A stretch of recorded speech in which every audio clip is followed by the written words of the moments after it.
This is going to be the best Christmas fruitcake you have ever tasted. Hi, you're watching Plating It with Wendy, where I share with you recipes which impress with ease. This fruitcake is loaded with dry fruits which are soaked in alcohol, super moist and bursting with flavor. So let's get baking. Let's start by lining our cake tray to make the cake. We're going to be using an 8-inch loose bottom cake tray and we're going to line it with parchment paper. I've cut 2 circles to line the base and a long strip to fit the circumference of the cake tray. To help the parchment paper take the shape of the round cake tray, let's give the bottom a slight fold and snip it at the edge.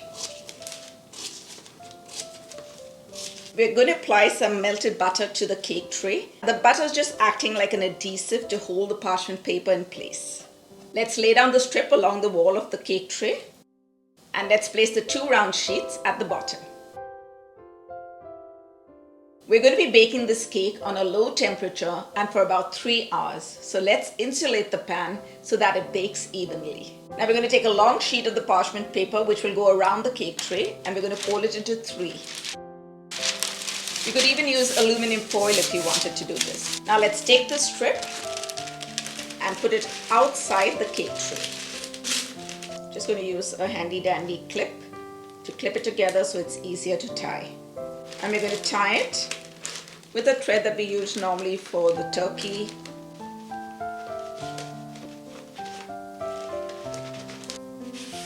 Just a second one to keep it really strong. And that's our cake tray all set to go. For our traditional Christmas fruit cake, we're going to be using homemade caramel. And let me show you how I prepare it. To a heavy bottom pot on a medium heat, let's add 1.5 cup of white granulated sugar. And to that, we're going to add 1 cup of water. Let's give it a gentle stir and allow the sugar to melt on a medium heat. It's going to take a few minutes to change color as it begins to caramelize. Once you've achieved that desired amber color, switch off the stove and give it a swirl so that it can begin cooling down. Now, let's place it on a wire rack. The caramel is best prepared a day ahead of time because we need it to cool completely and it'll also thicken up before we add it to the cake. Now let's start mixing our cake. We're going to go in with 225 grams of room temperature unsalted butter. And we're going to add that to our stand mixer. You could even use a hand mixer if you wanted. Now let's cream the butter till it turns a little light and fluffy. We just want to incorporate some air into it.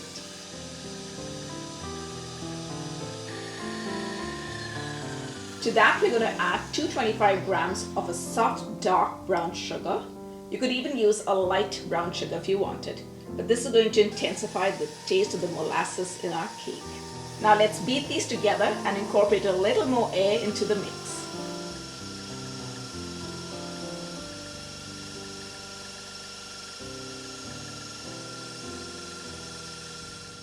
Let's give the bowl a scrape.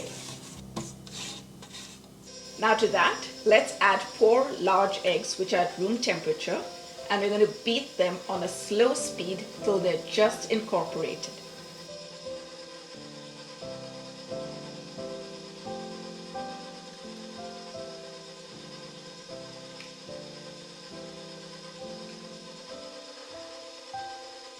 Let's just clear down the sides of the bowl.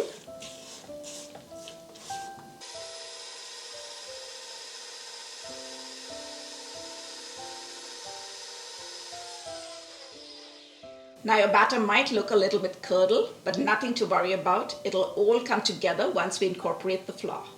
To prepare our cake batter, we're going to be using 225 grams of all-purpose flour. And for that traditional Christmas flavor, we're going to add 1 teaspoon of allspice. And this is going to give that lovely warm flavor to our cake. And we're going to add half a teaspoon of freshly grated nutmeg. And to bring out all these flavors, let's add half a teaspoon of salt. And to give our cake that little rise, we're going to go in with half a teaspoon of baking powder. Now let's sift this all together. I've done it in a parchment paper so that it becomes easy for me to pour it into the mixing bowl with the mixers on. Now with the mixer on stir, let's incorporate the flour mix into the batter.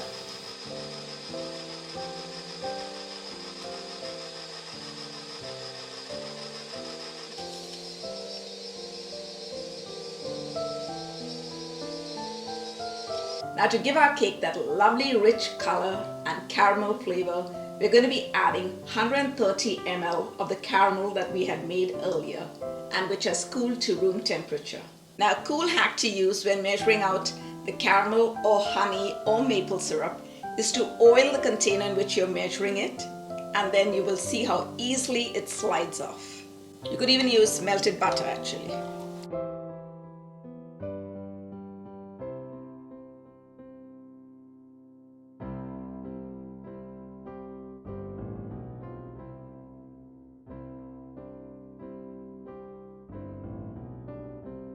Now for a little bit of zing, we're going to add the zest of one lemon.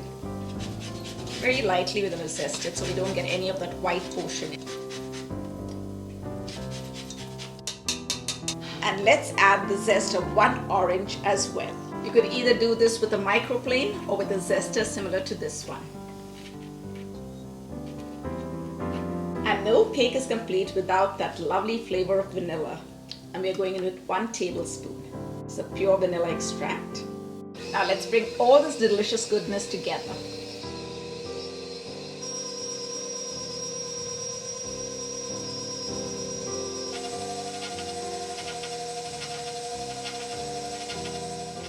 Let's weigh 900 grams of the soaked dried fruits to add to the batter. This is looking so delicious.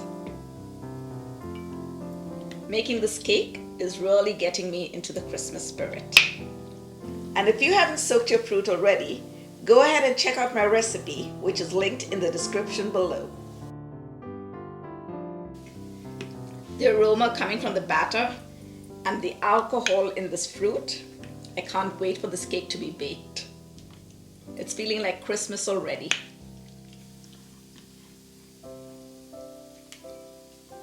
Now for a little bit of crunch, I'm going to be adding 25 grams of toasted almonds, which I have chopped, 25 grams of toasted and chopped walnuts, and 50 grams of whole toasted hazelnuts. You could even go in with 25 grams of cashew nuts, 25 grams of hazelnuts, or you can put any proportion of the nuts you would like. I like to keep the hazelnuts whole because they look really nice once the cake is sliced. Let's give this a mix before we add it to the batter. If anyone in your family or your friends are allergic to nuts and you want to avoid them, you could definitely do that. Just increase the fruit by another 100 grams. That looks so very tempting. Let's add the fruits and the nuts to the batter. Now with the mixer and stir, let's bring it all together.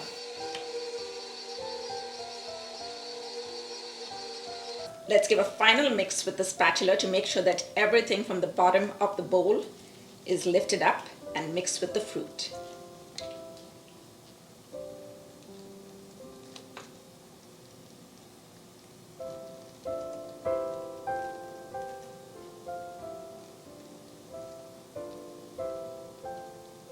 Using our spatula, let's gently level the batter on the top.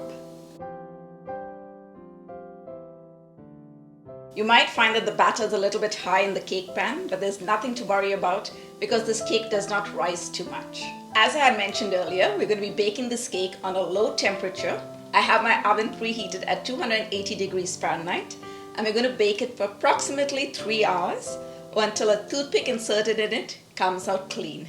And because we're going to be baking for such a long time, I have another parchment paper which I've cut in a little bigger circle and with another little hole in the center, which we're going to place on the top of the cake in the oven, and the hole is so that the heat goes through it. This is going to prevent the cake from excessively browning on the top. Come, let's put this delicious cake of ours into the oven.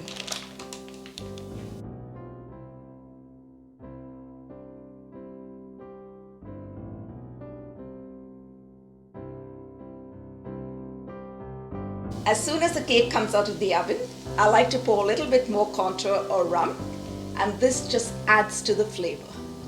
Now we're going to leave the cake with this wrapping for about 10 to 15 minutes before we remove it and allow it to cool completely.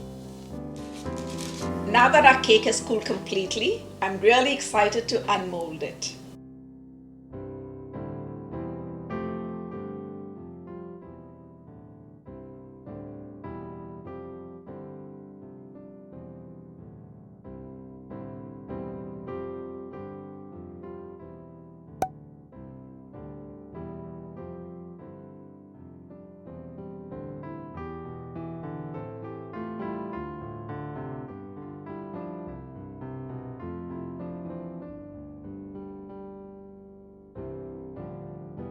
Oh my goodness.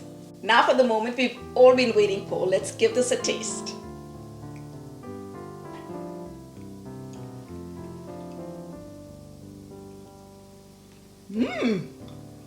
And that's a wrap. But if you're new to my channel or haven't subscribed already, subscribe. And if you hit on that bell icon, you'll be notified every time I upload a new video. And while you're at it, hit on that like button and leave me your comments below. Thanks for watching. See you soon.